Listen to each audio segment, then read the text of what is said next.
Hello again. You have to ask yourself a question. Can we trust the IRS with our private medical history? I'm inclined to think not. According to what I just heard, they lost $4 billion. Well, I shouldn't say they lost it. What they did is they sent it to people that claimed tax returns when those individuals weren't the ones that should have received those tax returns.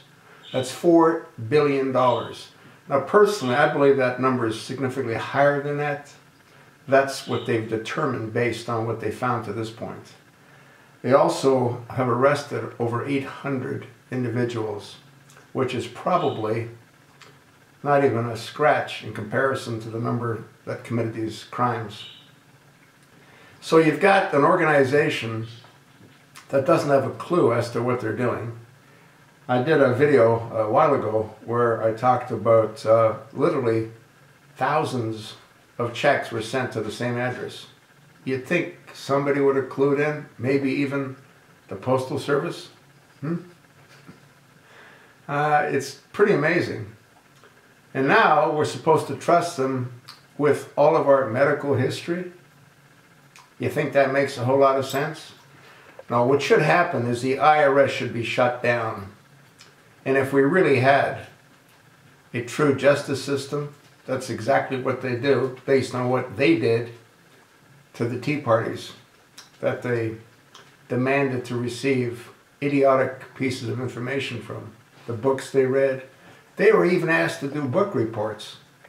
And Elijah Cummings, well, you got to admit he's pretty stupid to have sent what he did, which he sent letters on the letterhead of the government that he's responsible for, demanding information be provided from one of the Tea Party organizations.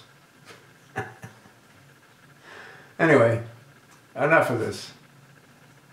A flat tax is what needs to be implemented, and the administration won't let go. They want all the revenue that they can obtain.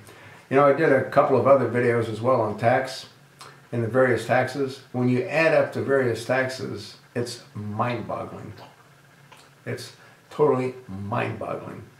So who are we really working for? The federal government, that's who.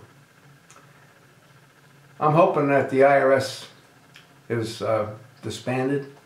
I'm hoping that through Lois Lerner and her participation in going after the conservative groups, I think it was 285 of them, I'm convinced that it'll lead right to the feet of the chosen one.